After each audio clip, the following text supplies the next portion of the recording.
movement is one of the first key principles. And you know, I don't know if a lot of you know this, but my formal background, my education is I have a master's degree in physiology and biomechanics from the University of Idaho. So when I look at somebody or I look at a program, I kind of tend to chunk it into a few different departments, so to speak, from a physiological full body standpoint.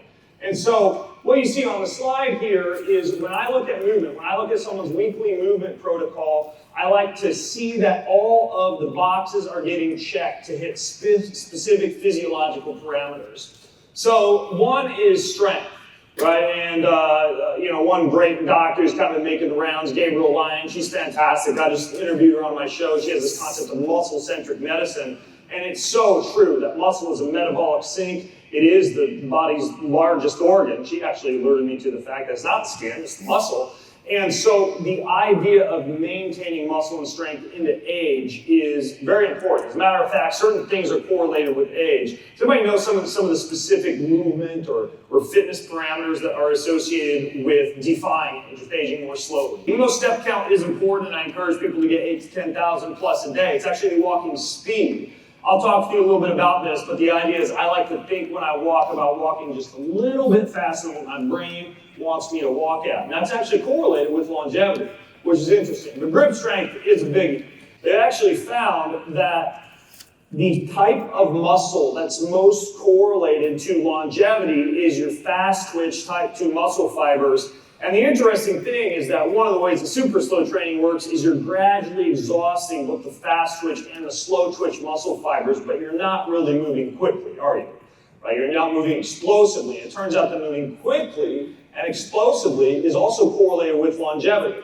So if you were going to do super slow training, let's say twice a week, you would also want to do some form of explosive calisthenics, or in my own training routine, I like to use kettlebells for this. But basically, twice a week super slow training, and then twice a week some form of powerful, more fast twitch training allows you to target both of the muscle groups that are correlated with longevity, because you're getting a lot of the grip strength and the strength, the brute strength with the super slow training, and then for the power, you're moving with body weight or explosive style training.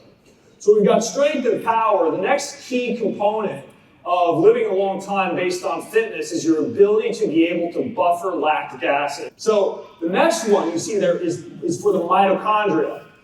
I don't think it's any secret that mitochondrial density is very important, right? Mitochondrial biogenesis, the health of the mitochondria, your ability to create ATP, your ability to be able to use calories to shuttle electrons through the electron transport chain and make the body's energy currency. That's important, and mitochondrial health is very important. Another guest speaker here, Dave Asprey, he's written an entire book about the importance of mitochondria, and there's good reason for that because it's so important for health and for longevity. But it's different than lactic acid. So it's basically long, luxurious rest periods if you're wanting to work your mitochondria, with brief, like 20 to 30 second all-out bouts. And again, this is like once a week. So as you're sitting there kind of mapping out your week, you can say, okay, so a couple times a week I'm doing super slow, and that's like 20, 25 minutes. A couple times a week I'm doing something powerful, like kettlebells or body weight.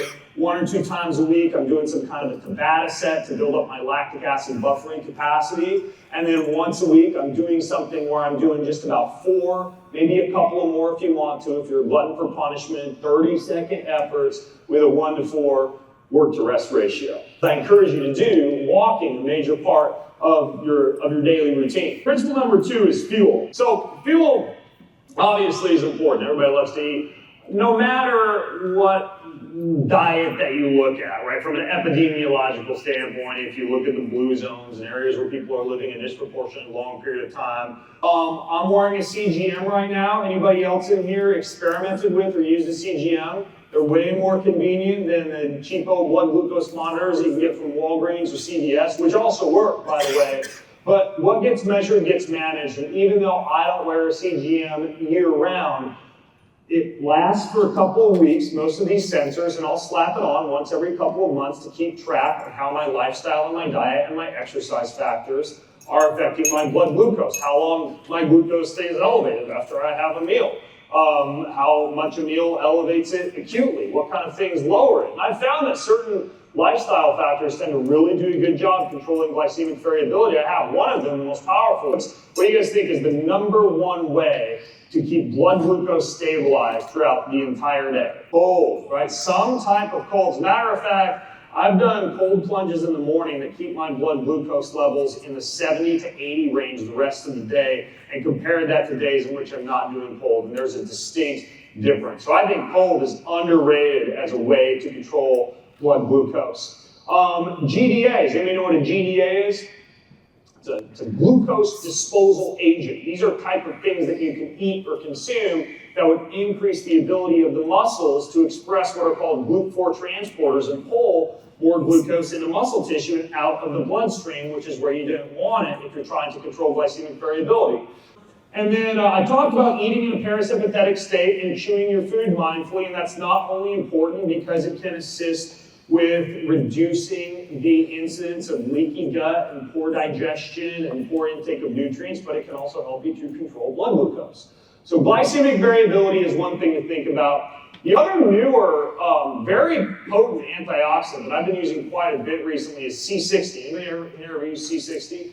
I would place C60 also into the category of a very, very powerful anti-inflammatory. I'd rank it up there with some other things that are like 100 times more powerful than resveratrol, which would be like pterostilbene. That's another very potent antioxidant. It's a good one to have around. PQQ, that's also a very good one. But then C60 is a fantastic antioxidant, especially if you're trying to control. Another interesting antioxidant that I think flies under the radar a little bit is not necessarily vitamin C, but the tocotrienols that you find from vitamin E. Another thing that flies under the radar is your copper to iron ratios. Anybody in here familiar with the root cause protocol by Morley Robbins? He makes a pretty good case that a lot of times low intake of copper, low bioavailability of copper is something also that can contribute to inflammation. So that's another thing to think about is your mineral balance and specifically your copper intake when it comes to inflammation. So those are a few things to think about when it comes to inflammation. Environment. Awareness of electricity, air, light, and water as environmental variables. This is one that's really important. I mean, even right now, right? So as far as electricity is concerned, I don't think I need to tell many of you in this room about the concept of your body being a battery, right? Like each cell operating with a very precise electrochemical gradient across the cell, slight negative charge on the inside, positive charge on the outside, and exposure to large amounts of non-native EMF can cause an influx of calcium into the cell, can cause improper depolarization. If you want to read more about this, check out a book by Jerry Tennant called Healing is Voltage. There's another one by Robert Becker called The Body Electric. But treating the body as a battery, as an electrical machine, is really important. And that would include making sure that you're doing things that restore proper depolarization to the cell membrane, while avoiding the things that will cause your body's battery to become drained with the effect. And then PEMF. Anybody here ever use PEMF technologies? Pulsed electromagnetic field. This is like grounding on steroids. You're concentrating that signal, amplifying that signal, and I sleep on top of a PEMF mat that's on top of the grounding sheets and the grounding pillow. I got a PEMF mat and the Zen den in my basement, but pulsed electromagnetic field technology is fantastic to restore the body's proper electrical function. It opens and closes cell membranes. It's some of the best electrical medicine out there. The key things. Lighting is important, so make sure that you review the slide when it comes to the things you want to think about when it comes to light and home lighting. And again, you guys have access to all these slides. I see some of you taking pictures of it with your phone, but don't worry, you can just download these. I've got them all available. The air is important in terms of your body air. Oxygenation is important. I talked a little bit about water filtration. Ophora has some great information about the idea of not just filtering using double carbon block or reverse osmosis, but also thinking about oxygenating and structuring the water, and even the vessels that you drink out of. This is another hidden variable that's super important that I'm very adamant about. And then detoxification, this would be the fourth principle, right? I have one day of the week that I set aside. Don't laugh, I do the coffee enema, I do the binder like the charcoal, I use the glutathione and the other things to upregulate the liver's antioxidant pathways, I jump up and down on a trampoline. I'm a big fan of doing daily movement and then some type of weekly detoxification protocol, so you don't reach January 1st and have to do your like 30-day fancy $3,000 juice plans, right? This idea of giving your body a chance to detox and calendaring it and scheduling it every week. For me, it's Wednesday morning. I just basically have an extra 45 minutes carved out every Wednesday morning to just flush out my body and do all the things that help out with that. And then I finish up with an infrared sauna to sweat everything out, drink some good minerals, move on, have my smoothie, and get going with the rest of the day. But weekly detoxification is something that I think is underrated in the same way that daily mobility and deep tissue work is something that's underrated. Okay, recovery, I'll finish with this. You know, I was very honed into business and health all the way up until like 9 years ago. I was traveling all over the planet. I was speaking on stages. I was racing. But my marriage was falling apart. My connection to my sons, my presence as a father and a husband was really beginning to fall through the cracks, and I was losing my happiness. And a big part of that is I wasn't training my spirit with the spiritual disciplines in the same way that I was training my body with physical disciplines, or the same way that I was working on my business with key business principles and disciplines. And I turned all that around. I mean, I'm happier than ever. My wife and I are more connected than ever. My relationship with my kids is better than ever. And a big reason for that is I really began to focus on the spiritual disciplines, many of which I have listed there for you. You know, there are great resources like Donald Whitney and Adil Kalpin, and I'll put some of my favorite books on the resources page for this presentation. But I got my priorities in order. This is the last slide, by the way. My priorities now in life are as follows. Number one is God. I wake up in the morning and it starts with prayer, meditation, gratitude, time in scripture, basically strapping on my spiritual armor first. The next is my spouse. My wife and I pray together every night. We have weekly marriage meetings where we go over gratitude for each other, upcoming chores in the household, challenges and blockers that we're experiencing, and go over the family calendar. And then we carve out 4 times a year where we'll just go off on our own for 2 to 3 days to plan out life and family. Number 3 is kids. We all meet for a wonderful morning huddle every morning where I connect with my children deeply. I take them through a book every day. We spend 2 hours every single night playing dinner games, singing songs, hanging out in their bedroom, reading stories, and this all comes before health and before business.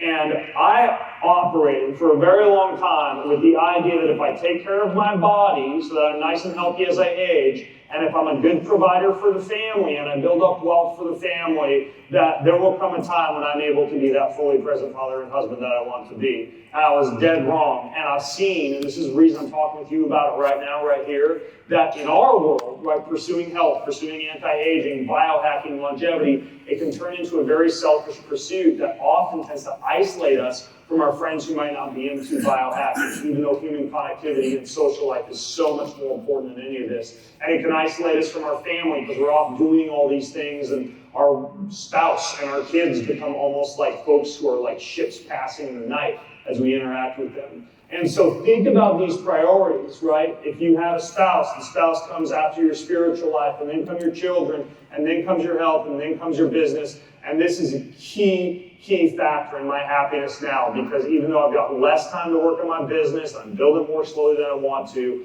I'm happier than ever. So as you think about all these other things that I shared with you, just remember what's most important. Your relationship with a higher power, your relationship with your friends, with your family, with your community, your health, and then your business. And so these priorities have really transformed my own happiness.